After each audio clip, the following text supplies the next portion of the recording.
Reinaldo, e aí você começa a cumprir tarefas? Você... Sim, aí coincidentemente eu passo no concurso, na seleção do Citibank. E imediatamente eu entro para o movimento bancário. Já pensou em explodir o Citibank? Não. Mas a gente chamava de gaiola de ouro. Os bancários naquela época eram obrigados a trabalhar de paletó e gravata. A gente chamava de mendigo de gravata. Claro. A gente como caixa, por exemplo, eu fui caixa do Citibank. Passava o dia contando milhões. Quando era na hora de eu ir a pé para o colégio e tomar uma sopa, depois que fechava o caixa. Então veja a contradição faziam a cabeça da criança ferver. Perto do salário mínimo. Né? Então isso tudo fazia com que a teoria que eu, digamos assim, que eu absorvia nos livros, eu digeria isso na prática, porque a minha vida era uma contradição grande. Claro. Era uma reveladora da contradição da sociedade. Claro. Né? Ou da contradição principal, que é capital-trabalho. E como é que isso batia dentro da tua família? Porque a tua mãe, sendo uma pessoa mamãe tão era pobre, ingênua. Mamãe era uma pessoa de 4º ano primário. Queria investir tudo nesse teu emprego no banco. Claro, para ela eu era a redenção, né? Era grande. Mas eu compreendi logo cedo, como eu era pobre, que a única chance que eu tinha para sobreviver, digamos assim, escapar, era estudar. Certo. Então o estudo para mim não era um mero cumprir, era realmente aprender, não para fazer as provas, mas aprender para a vida. Aprender para a vida. Né? Porque diferentemente de hoje, né, você, pela democratização do ensino, na nossa geração, era um instrumento da mobilidade social muito grande. Né? Você, na época, por exemplo, você entrar numa faculdade era mais ou menos sinônimo de você ter o seu emprego garantido, diferentemente do que ocorre hoje. Né? Você lembrou uma coisa interessante, que é uma realidade inversa a que ocorre hoje em relação à educação, que a escola pública, nessa época, era muito valorizada. De muita qualidade. Porque era elitista. Mas era qualidade muito maior. Muita qualidade, então mas quem entrava no ensino médio? Quem entrava tinha mérito, porque tinha que se submeter a uma seleção. Chamava-se exame de admissão. Eu fui aprovado do exame de admissão, foi festa na minha rua, não foi lá em casa. Festa na minha rua. É mesmo, Todo mundo indo lá em casa me abraçar, minha mãe chorando, etc. Era como a festa do vestibular. Vestibular, né? A rigor na época era passar, né, para o segundo o ensino médio. Era um exame muito criterioso. Isso, porque a qualidade da escola pública era muito superior. Muito. Quem não conseguia passar no exame de admissão para a escola pública ia envergonhado para uma escola particular. É curioso, exatamente. Quando você perguntava, você estuda onde? Aí a pessoa dizia bem baixinho, seu filho estuda onde? Aí dizia o nome da escola particular, baixinho e envergonhado.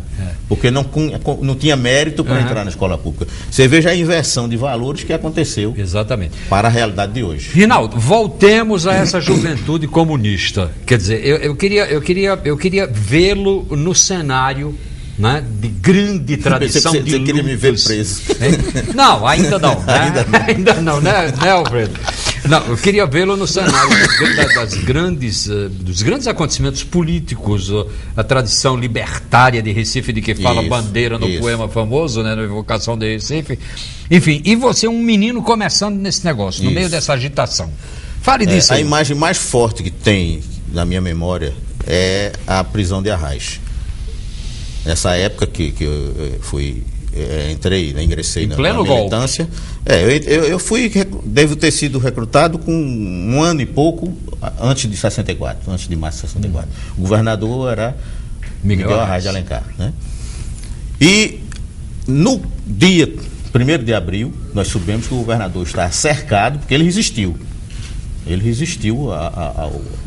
O golpe foi dia 31, mas dia 31 ele ainda estava no palácio e o exército cercou e chegou essa notícia no nosso colégio. A gente estava assistindo a aula, chegou a notícia que o governador estava cercado. Nós fomos a todas as salas, não ficou ninguém, todo mundo foi em passeata tomar o governador das mãos do exército. Um colega meu, Jonas, que estudava comigo na minha sala, pegou a bandeira do Brasil, se enrolou nela e foi na frente. Jonas não voltou. É mesmo? Levou um tiro na nuca e ficou lá na avenida. E o exército, no outro dia, saiu nos jornais que o exército havia atirado para cima. É mesmo, rapaz. Então isso me marcou realmente. Eu inclusive tive a ocasião de, há 2 anos atrás aí, o então governador, aliás, o atual governador, o neto dele, esteve aqui em Natal, e eu contei essa história a ele marejou os olhos, e nós dois, né? Os dois conversando, os dois marejamos os olhos, lembrando dessa. Isso aí realmente foi, porque foi uma experiência pessoal, mas ao mesmo tempo num momento histórico muito marcante para a vida brasileira, né?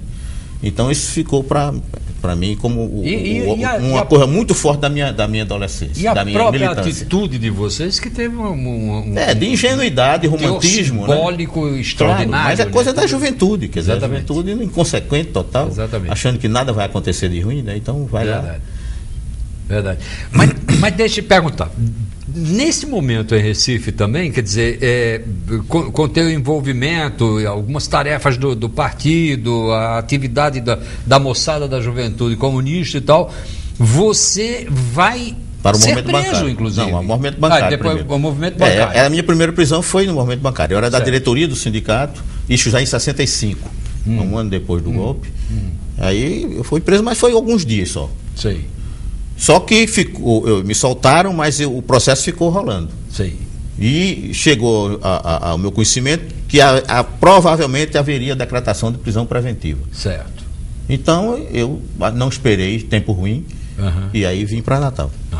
E nessa época eu fazia já o cursinho para engenharia. Perfeito. Minha intenção era ser engenheiro. Isso. Reinaldo, como o papo, que é muito bom, passa muito rápido, nós já vamos para o primeiro intervalo do programa. E ao retornarmos para o segundo bloco, nós vamos acompanhar Reinaldo num momento de decisão da sua vida.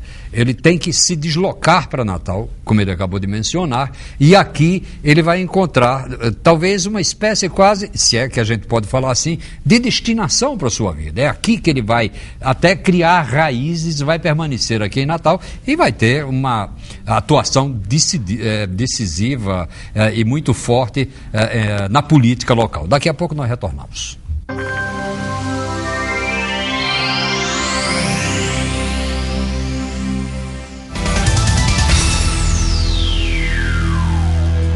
Reportagens, entrevistas, esportes, cultura e entretenimento é no TVU Notícias. Fique atualizado, sintonize na TVU.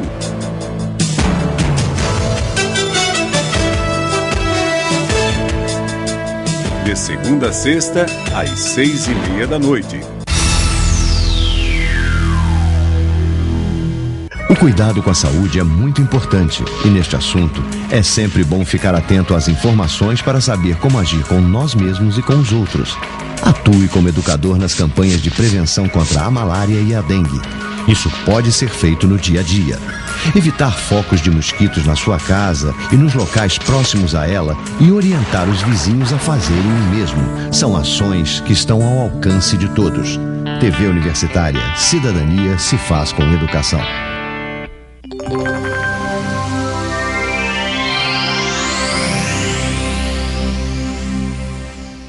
Daí nós retornamos com o programa Memória Viva, hoje entrevistando Reinaldo Barros, e para falar dessa vinda dele aqui a Natal, vou pedir uma ajuda ao Alfredo, que acompanha Reinaldo desde esse momento dele aqui, ainda muito jovem, chegando a Natal. Por favor, Alfredo. Não, obrigado.